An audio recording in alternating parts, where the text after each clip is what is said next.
အားလုံးပဲမင်္ဂလာပါခင်ဗျာကျွန်တော်ကတော့တွန်းပါတင်မင်းတမန်မိချောင်းသေးရဲ့နဲ့တကိုးကြီးဆရာတော်ကြီးအကြောင်းကိုဒီနေ့မှာတော့တင်ဆက်ပေးသွားမှာပါထိုင်နိုင်ငံဖိချစ်ခရိုင်ကနမကျော်ဘုံတော်ကြီးဗန်ဖုံငွေကိုလူတိုင်းသိကြမှာပါတတော်112နှစ်တိုင်အောင်ဒီလာသမားတွေကြီးမားခဲ့တဲ့ဆရာတော်ကြီးဟာတကိုးအိတ်ဒီဘတ်တွေနဲ့ပြည့်စုံနေလို့ကြော်စောပါတယ်ဒါပေမဲ့ဆရာတော်ကြီးတောရတိဆောက်ခဲ့စဉ်က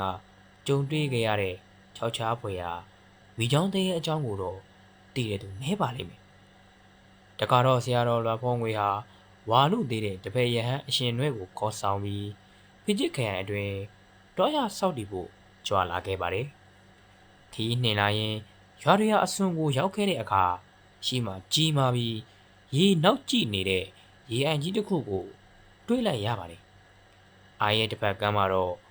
တစ်ပင်တွေထူထပ်လွန်းလို့မှောင်မဲနေတဲ့တောအုပ်ကြီးရှိနေပါတယ်။ဆရာတော်ကအဲ့ဒီတောအုပ်မှာပဲတရားကျင့်ဖို့ဆုံးဖြတ်ပြီးတော့အရှင်နွဲ့ကို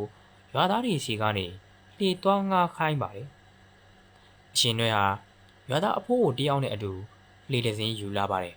။အဖိုးအိုကတော့ကြောက်ကြောက်လန့်လန့်နဲ့တတိပေးရှားပါတယ်။အရှင်ဘုရားတို့ဒီ AI ထဲမှာတိတ်ကြောက်ဖို့ကောင်းတဲ့မိချောင်းကြီးရှိတယ်။လူတွေပြောတာတော့အဲ့ဒါမိချောင်းတရေတဲ့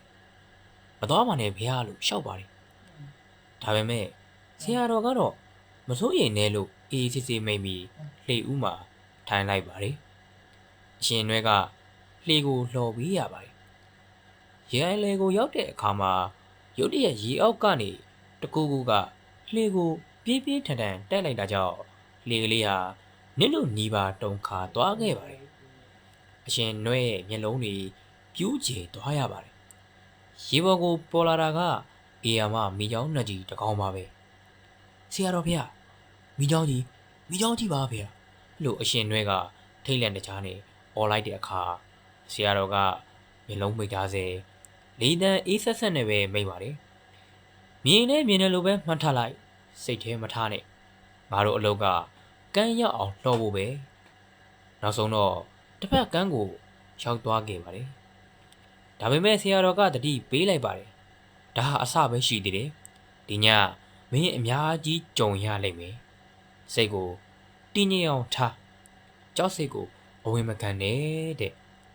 ညနေလာတဲ့အခါတောအုပ်တစ်ခုလုံးတိတ်ဆိတ်နေပါတယ်ရုတ်တရက်လေထဲမှာလူပေါင်းများစွာရဲ့အော်ဟစ်စူညံတန်တွေပြန့်လွင့်လာပါတယ်အရှင်တွေလန်နိုးလာပေမဲ့ဘာကူမှမမြင်ရပါဘူးအဲဒီနောက်မှာတော့တနက်ချန်တစ်ချက်ဟိတ်ထွက်လာပြီးတယောက်ယောက်ကခြံအောင်ကိုဝဲပန်းရှောင်းနေတဲ့ခြေတံတွေကြားနေရပါတယ်အဆိုးဆုံးကတော့ရေထဲကနေတရွတ်တိုင်တက်လာတဲ့အတန်ကြီးပါပဲ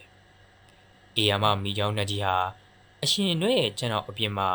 ဝဲပတ်နေပါတယ်သူရဲ့ပါဇက်ကြီးကိုဖြဲလိုက်တဲ့အခါမှာထက်မြက်တဲ့သွားရာပေါင်းများစွာကိုမြင်နေရပါတယ်အရှင်နွဲ့တယောက်ကြောက်ကြောက်လက်လက်နဲ့ထွက်ပြေးဖို့ပြင်ဆင်မှာပဲဆရာတော်ရဲ့အတန်ကစိတ်ထဲကိုရောက်လာပါတယ်စိတ်အေးထားငါပြောတာမေ့သွားပြီလားမျက်လုံးကိုမိတ်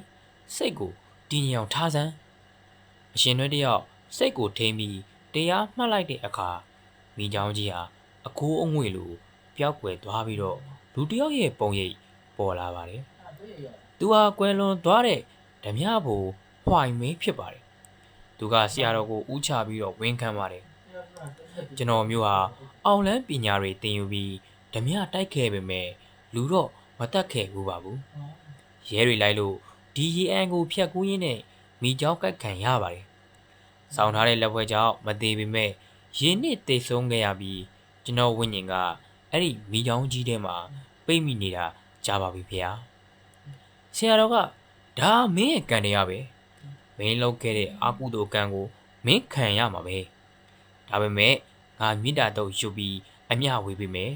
နောက်ကိုဘသူ့ကိုမှမနှောက်ယှက်နဲ့လို့မိန့်ကြားလိုက်ပါတယ်အမျှဝေပြီးတဲ့နောက်ဒိုလူဟာဝေချောင်းကြီးအဖြစ်ပြန်ပြောင်းပြီးရေထဲကိုငိမ်သက်စွာဆင်းသွားပါတော့တယ်နောက်တနေ့မနက်မှာဆရာတော်ကအရှင်နွဲ့ကိုသင်ခန်းစာပေးပါတယ်ဒီခီးကနေမဲသင်ခန်းစာအများကြီးရတယ်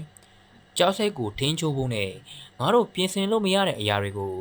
ဥပိ္ပခာပြုတတ်ဖို့ပဲကိုယ်စိတ်ကိုကိုပိုင်ရင်ဘာကမှမင်းကိုဖျက်ဆီးလို့မရဘူးသူတို့လှေနဲ့ပြန်ကူးတဲ့အခါ